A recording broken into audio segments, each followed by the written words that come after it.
من الضروري النهاردة لكل فلاح إنه يتابع أسعار البرسيم، لأننا بنشوف انخفاض واضح في أسعار البرسيم سواء في سوق المحلة أو حتى في الصعيد اللي وصل النهاردة ل10,000 جنيه في بعض المناطق.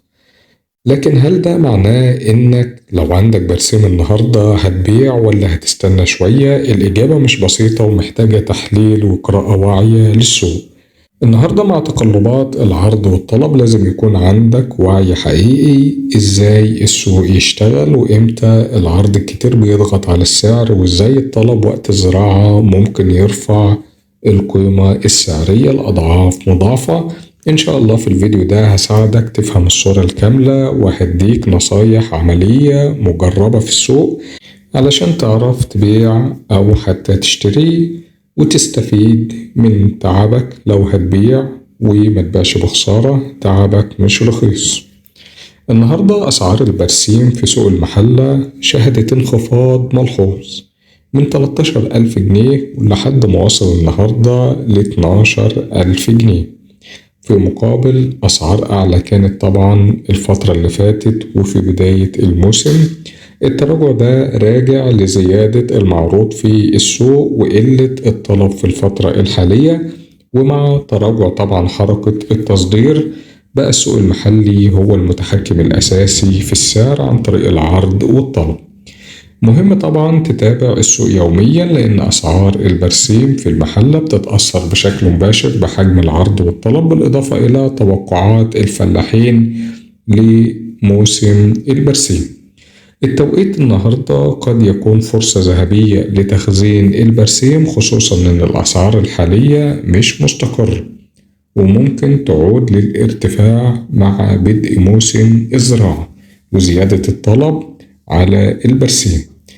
البرسيم الصعيدي زي ما قلنا وصل ل10,000 جنيه، وده بيعتبر مؤشر واضح إن السوق متشبع بالعرض. النهاردة إمتى تبيع البرسيم؟ نصايح مهمة للمزارعين والتجار.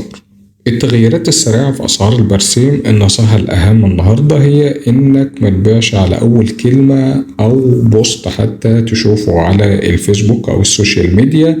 لازم تسأل عن السعر الحقيقي، سعر التصدير كام، وتشوف السوق بعيونك. في فروق كبيرة بين أسعار السوق المحلي وأسعار التصدير، والاختلاف ده ممكن يكون لصالحك. لو عندك إنتاج كبير فكر في التخزين بدل البيع السريع، خصوصا إن الأسعار دايما بتعلى وقت الزرع.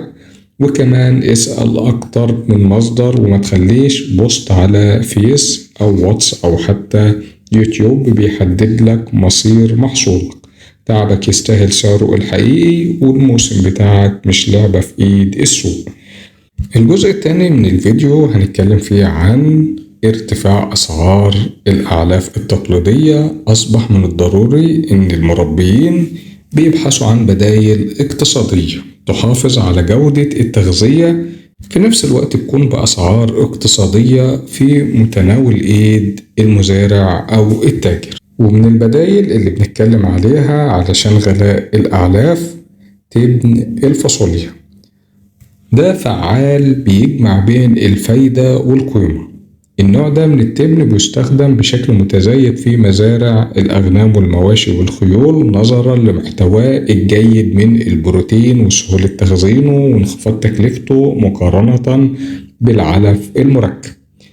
لو جينا نشوف الفاصوليا، إن التبن بتاعها مش مجرد مخلفات زراعية، بل هو منتج غذائي بيحمل إمكانية تحويل حقيقية للإنتاج الحيواني. محتواه من البروتين بيصل ل 12%، وبيساعد على تحسين معدلات التحويل وزيادة الوزن بشكل طبيعي، طبعا من غير ما نحتاج مكملات غذائية غالية. في الفيديو ده النهاردة هاخدك في جولة كده تفصيلية عشان تتعرف على فوائد التبن بتاع الفاصوليا وكيفية استخدامه وأسعاره وكل اللي تحتاجه عشان تحقق أعلى إنتاج. السؤال المهم دلوقتي هو بيعتبر تبن الفاصوليا أفضل علف للمواشي للنهاردة؟ لأن تبن الفاصوليا بيتميز بنسبة بروتين عالية بتصل ل 12% وبيجعله مثالي لتحسين التحويل الغذائي لدى المواشي. البروتين ده بيلعب دور مهم جدا في دعم نمو الحيوانات وزيادة الكتلة العضلية بطريقة صحية، مع مقارنته طبعا بأنواع التبن الأخرى زي تبن القمح أو الشعير. تبن الفاصوليا بيحتفظ بقيمته الغذائية لفترات طويلة، وده بيعني تخزين آمن واستخدام فعال على مدار السنة. من الناحية الاقتصادية بيعتبر تبن الفاصوليا أقل تكلفة بكتير من الأعلاف المركبة أو الخلطات الجاهزة، مع تحقيق نتائج مرضية في زيادة الإنتاج الحيواني، واستخدامه بيخفف من الاعتماد على الأعلاف التجارية، وبيدي المربي مرونة في إدارة ميزانيته الغذائية، كما إن قابلية استخدامه بدون خلطات إضافية بتجعله حل عملي طبعا في البيئات الريفية اللي احنا عايشين فيها. لما نيجي نشوف الأعلاف البديلة، احنا مش هنتجاهل تبن الفاصوليا لأنه اقتصاديا مناسب. بيتباع القراط كان الشتوي السنة اللي فاتت ب50 جنيه.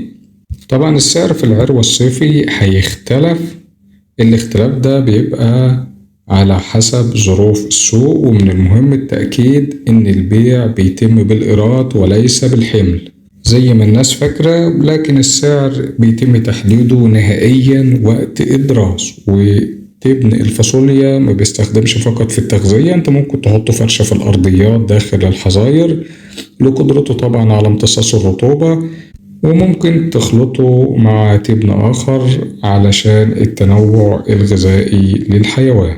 الجزء الثالث والأخير من الفيديو هنتكلم فيه عن أسعار الرز. يعني إيه جودة محصول الرز وعلاقته بالأسعار؟ مش كل الرز زي التاني. جودة الرز من حيث الحبة والنقاء ونسبة الرطوبة بتحدد سعره بشكل مباشر، وبالأخص نسبة التصافي في الرز الشعير. الرز العريض الحبة النهاردة أعلى نسبة تصافي للرز العريض بتوصل من 680 ل 700 كيلو جرام رز أبيض لكل 1 طن رز شعير. متوسط أسعار الرز العريض وصل للمضرب من 16,900 جنيه ل 17,100 جنيه.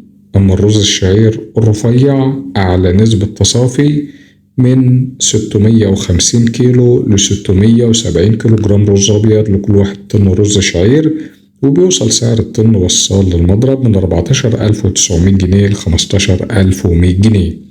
الأسعار ديت بتختلف من مكان للتاني ومن تاجر لآخر على حسب جودة البضاعة وطريقة السداد وتكلفة التحميل والتعتيق والنقل وهامش ربح التاجر. أما أسعار الرز الأبيض العريض من أرض المضرب، متوسط سعر الطن 15,800 جنيه شكارة كمبيوتر مخدومة كويس زيت بخار وشريتكس. والرز الأبيض الرفيع من أرض المضرب متوسط سعر الطن 22,200 جنيه شكارة كمبيوتر زيت بخار وشريتكس. أما أسعار مخلفات الرز السرس المطحون 2200 جنيه للطن. كيسو الرز الناعم 14,700 جنيه للطن. أما سعر الكونة 15,500. والسلام عليكم ورحمة الله وبركاته.